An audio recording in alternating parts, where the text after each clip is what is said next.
नमस्कार मैत्रिणींनो, मी सोनाली जोंधे क्रिएशन मध्ये तुम्हा सर्वांचं पुन्हा एकदा मनापासून स्वागत करते. तर जसं की मी खूप दिवस झाला नोटीस करते की बऱ्याच मैत्रिणींचे असे प्रॉब्लेम्स आहेत की त्यांना स्लीव्स तर कटिंग करता येतो, पण त्याची कॅप हाईट किती घ्यायची हे लक्षात येत नाही.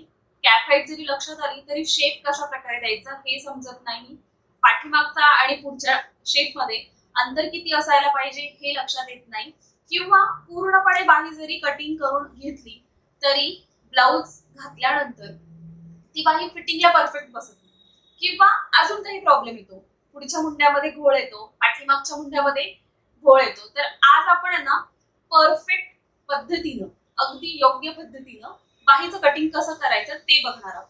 आणि हो, यामध्ये तुम्हाला बोनस म्हणून मी दोन्ही प्रकारच्या स्लीव्स दाखवणार आहे.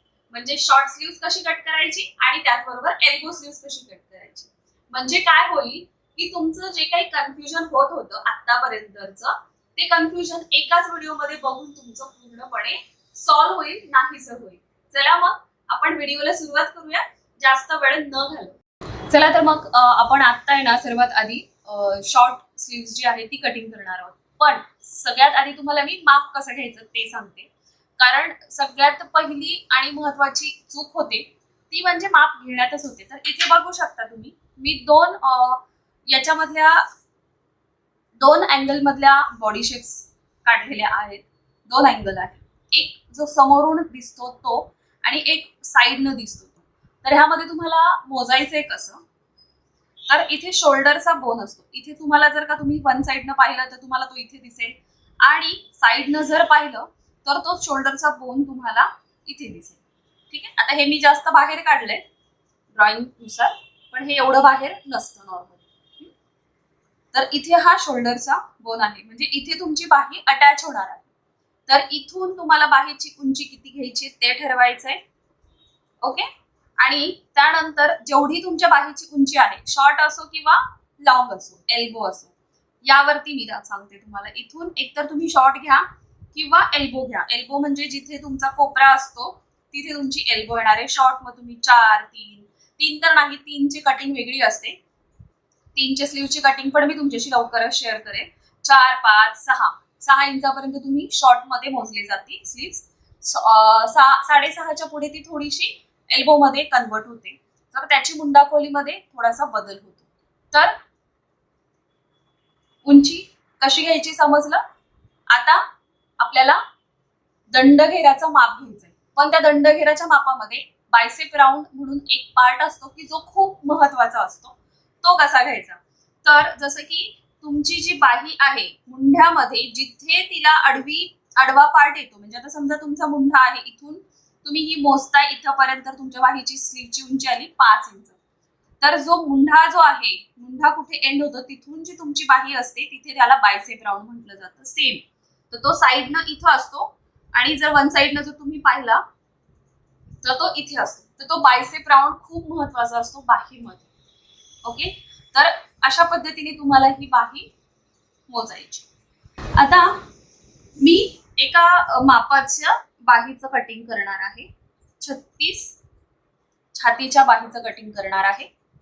तर बाहीची उंची आहे, दोन्ही सेम साईज आहे. शॉर्ट मध्ये सांगते, बाहीची उंची आहे शॉर्ट मध्ये जर आपण म्हटलं तर 5 इंच, आणि लॉंग मध्ये म्हटलं तर 10.5 इंच. ठीक आहे. त्यानंतर दंडघेर. आता शॉर्ट मध्ये आपण दंडघेर दोन ठिकाणी घेणार आहोत. पहिला जो असणार आहे तुमचा बायसेप राऊंड. ठीक आहे. हा तुम्ही 1 नंबरला मोजणार आहात, आणि जिथे तुमच्या बाहीची उंची येणार आहे हे तुम्ही 2 नंबरला मोजणार आहात. ठीक आहे. तर माझा जो दंडघेर आहे तो मी तुम्हाला सांगते. आता बायसेप राऊंड जो आहे तो इथे आपण वेगळा लिहायचा आहे. इथे आपण बी राऊंड करणार आहोत. हा कंपल्सरी तुमचा आलाच पाहिजे. तर हा आहे माझा 14 इंच, आणि जिथे माझा बाहीचा एंड होणार आहे तिथे येणार आहे माझं 13.5 इंच. ठीक आहे. तर हा डिफरन्स दोन्हीचा प्रत्येक वेळेस वेगळा असू शकतो. ठीक आहे. तर माझ्या याच्यामध्ये अर्धाच इंच अंतर आहे, तुमच्या याच्यामध्ये 1 इंचाचं अंतर असेल. काही वेळेस दोन्ही भाग सारखे येतील, त्यामुळे फार टेन्शन घ्यायचं नाही. त्यानंतर एल्बो स्लीव्स साठी आपल्याला हा 1 नंबर आणि हा 2 नंबर असे 2 पार्ट मोजायचे. ठीक आहे. सो माझा बायसेप राऊंड तोच राहणार आहे. दंडघेराचा माझा पुढचा राऊंड बदलणार आहे, तो म्हणजे येणार आहे 11 इंच. तर हा सुद्धा प्रत्येकाचा बदलणार आहे. आता आपण अगोदर शॉर्ट बाही कटिंग करूया. तर इथे पाहू शकता आपण एका वेळेस 2 बाही कट करतो, करेक्ट. तर हे डबल फोल्ड फॅब्रिक आहे आणि त्याला मध्ये मी फोल्ड केलं. आता अस्तरची बाही असते तेव्हा आपल्याला दोन्ही बाजूला शिलाई मार्जिन सोडायचं असतं.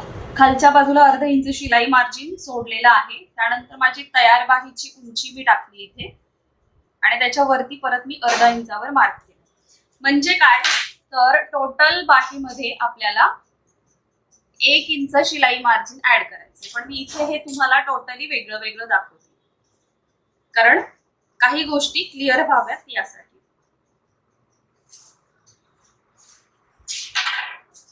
ठीक आहे.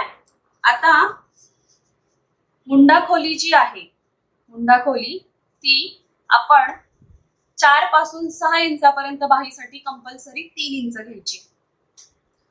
बऱ्याच जणी मला म्हणतात, बऱ्याच जणी आपल्या युट्यूबच्या एखाद्या व्हिडिओ खाली कमेंट करतात की ताई पुढच्या भागाला बाही कमी पडते. तर त्याचं एकमेव कारण असतं, बऱ्याचदा मुंडा खोली जर तुम्ही कमी घेतली तर तुमचा हा जो राऊंड आहे तो कमी होतो, त्याने तुमची बाही कमी पडते. तर लक्षात ठेवा 3 इंच शॉर्ट स्लीव्स साठी. आता आपण 36 मापाची बाही कट करतोय, तर त्यामध्ये 36 चा चौथा भाग वजा अर्धा इंच. फॉर्म्युला तर ऑलरेडी तुम्हाला माहिती. तर माझी छाती आहे 9 इंच, म्हणजे चौथा भाग 9 इंच, तर त्यातून मी अर्धा इंच वजा करणार आहे. ठीक आहे. आणि त्याच्या आतमध्ये मी 1.5 इंचावर मार्क करणार आहे. आता हा जो कॅप हाईट जी घेतलेली आहे मुंडा खोली, त्यावर एक लाईन आखून घेतली. आता इथं जो बायसेप्सचा राऊंड आहे तो बघा किती परफेक्ट आलेला आहे माझा. बरोबर आलाय की नाही? परफेक्ट. माझा इथे बायसेप राऊंड किती आहे? 7 इंच. आता ह्या केसमध्ये समजा माझं माप 36 आहे, 36 मध्ये माझा बायसेप राऊंड 7 येतोय, कारण माझा दंड मोठा आहे. पण तुमचा जर 6.5 येतोय, तर तुम्ही काय करू शकता, तुम्ही हा 6.5 वर मार्क करायचं आणि त्याच्या पुढे 1.5 इंच शिलाई मार्जिन करायचं. म्हणजे तुमची बाही मध्ये कुठेही घोळ येणार नाही, कुठेही चुण्या येणार नाही. पण शक्यतो फॉर्म्युला प्रमाणे गेलात तर प्रॉब्लेम येत नाही. आता हे जी आतमध्ये घेतलेली आहे लाईन, ती आपल्याला शोल्डरच्या लाईनला मॅच करायची. त्यानंतर याचा आपल्याला मध्य काढायचा आहे.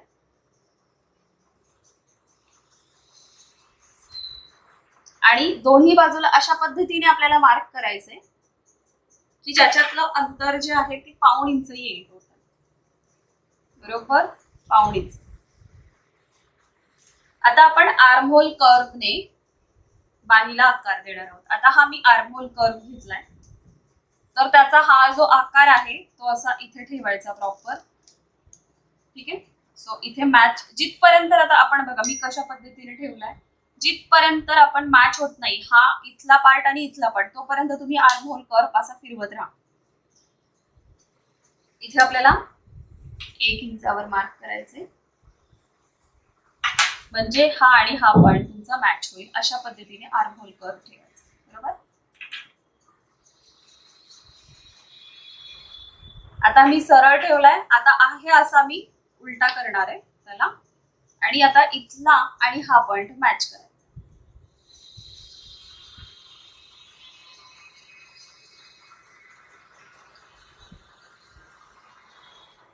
ठीक आहे.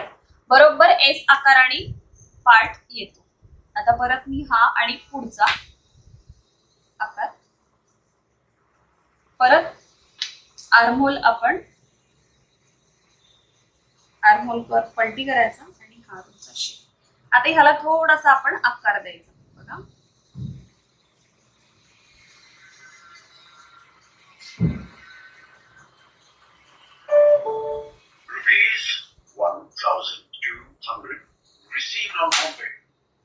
आली परफेक्ट. पाठीमागचा आणि पुढचा मुंडा दोन्ही मुंढ्यामध्ये 1.5 इंचाचं एकदम परफेक्ट अंतर आलेलं आहे. आता आपला दंड घेऊ. तर आपण खाली जे अर्धा इंच सोडलंय ते सोडून आपण पूर्णपणे दंडघेर जो मोजलेला आहे त्याचं निम्म करायचं. 13.5 इंच आहे तर त्याचं मी निम्म केलं, ते आलं माझं 6.25 इंच. तर मी ते इथे मार्क करते आणि त्याच्या पुढे 1.5 इंच शिलाई माझी. तर आता ही माझी बाकी ड्राफ्ट झालेली आहे. आता लक्ष द्या, बायसेप राऊंड आणि दंडघेर या दोन्ही मध्ये अर्धा इंचाचा अंतर असल्यामुळे हा शेप असा आलाय. पण बायसेप राऊंड आणि दंडघेर यामध्ये जर का 1-1.5 इंचाचा डिफरन्स असेल तर ही लाईन तुमची अशी क्रॉस येणार. क्लिअर?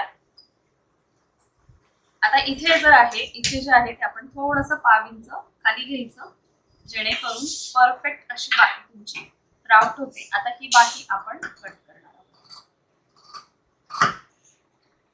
अशा पद्धतीने जर तुम्ही परफेक्ट ड्राफ्ट केली, मुंडा खोली परफेक्ट घेतली, तर कुठेही तुमच्या बाहीला घोळ येणार नाही, कुठेही बाही तुमची कमी पडणार नाही.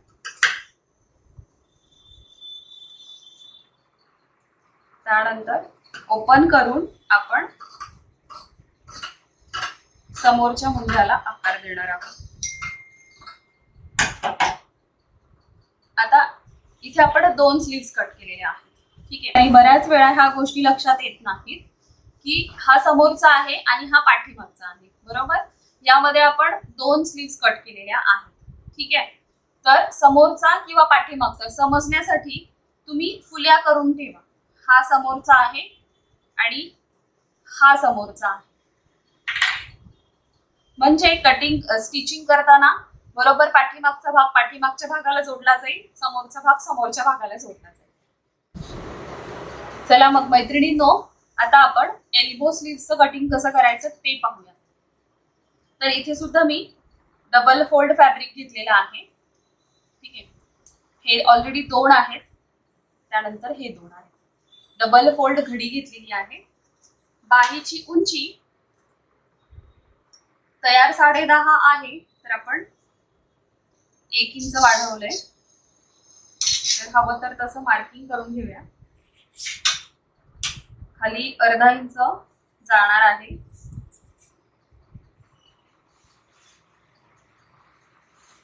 शोल्डरला अर्धा इंच जाणार आहे. आता मुंडा खोली आपण इथे 3.5 इंच घेणार आहोत. ओके. तर इथे आपण मुंडा खोली 3.5 इंच घेतली.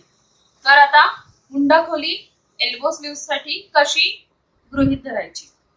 28 ते 34 पर्यंत नॉर्मली तुमची छाती असेल तर ही मुंडा खोली तुम्ही 3 इंचावर घेऊ शकता, कारण छोट्या साईज मध्ये हा जो राऊंड आहे तो परफेक्ट फिटिंगला बसेल. 36 ते 42 पर्यंत जर का तुमची बाही असेल तर तुम्ही हा 3.5 इंचावर मुंडा खोली घ्यायची. अगदी 44 ला सुद्धा 3.5, म्हणजे आजपर्यंतच्या माझ्या अनुभवानुसार 3.5 इंच ही रुंदी 44 पर्यंत सुद्धा मुंडा खोली छान बसतो फिटिंगला. आणि त्याच्या पुढे जर साईज असेल तर नॉर्मली तुम्ही 4 इंचापर्यंत जायचंय मुंडा खोलीला.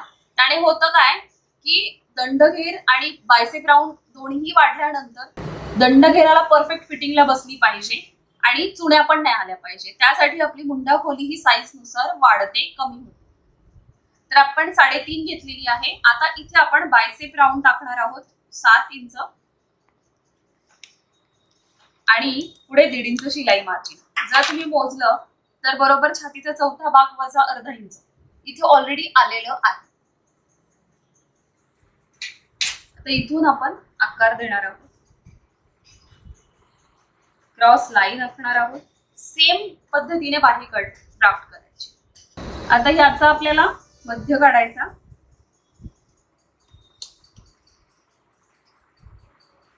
त्याच पद्धतीने मार्किंग करायचं दोन्ही साईडला. सेम.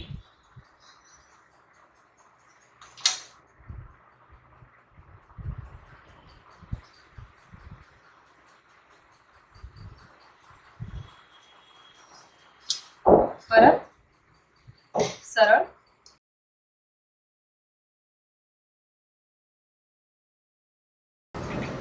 ठीक आहे. आता इथला दंडघेर जो आहे तो माझा 11 इंच आहे, तर त्याचं मी अर्ध करणार आहे.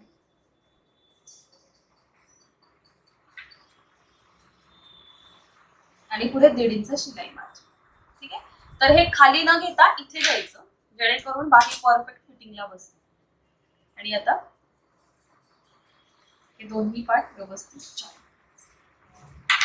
ठीक आहे. सो हा असा परफेक्ट शॉर्ट आणि एल्बो अशा दोन्ही स्लीव्स आपण ड्राफ्ट केलेल्या आहेत. तर अशा पद्धतीने आपण ह्या दोन्ही बाही कटिंग केलेल्या आहेत. परफेक्ट असं कटिंग हवं असेल तर मुंडा खोली ही तुमची खूप मॅटर करते, की तुम्ही मुंडा खोली किती घेतलीये आणि हा तुमचा बाहीचा शेप, पाठीमागच्या मुंड्याचा आकार आणि पुढच्या मुंड्याचा आकार हा खूप महत्वाचा आहे. आणि त्यानंतर ही जी खोलगट बाजू आहे ही पण तितकीच महत्वाची आहे. यापेक्षा जास्त असायला नको, जेणेकरून तुमच्या बाहीला कुठेही खेच येणार नाही किंवा खेचल्यासारखं होणार नाही. चला मग कसा वाटला हा व्हिडिओ नक्की मला सांगा. युजफुल वाटला असेल तर व्हिडिओला लाईक करा आणि तुमच्या काही टेलरिंग मैत्रिणींसोबत शेअर सुद्धा करा, जेणेकरून त्यांना सुद्धा याचा उपयोग होईल. चॅनलवर नवीन असाल तर चॅनलला जरूर सबस्क्राईब करा, शेजारचं बेल आयकॉन प्रेस करा, म्हणजे जेव्हा जेव्हा माझा नवीन व्हिडिओ ऑनलाईन येईल त्याचं नोटिफिकेशन तुम्हाला मिळेल आणि तुम्ही लवकरात लवकर व्हिडिओ बघून छान असं शिवणकाम शिकू शकता. चला मग भेटूया नवीन अशा छानशा व्हिडिओ सोबत. Bye everyone.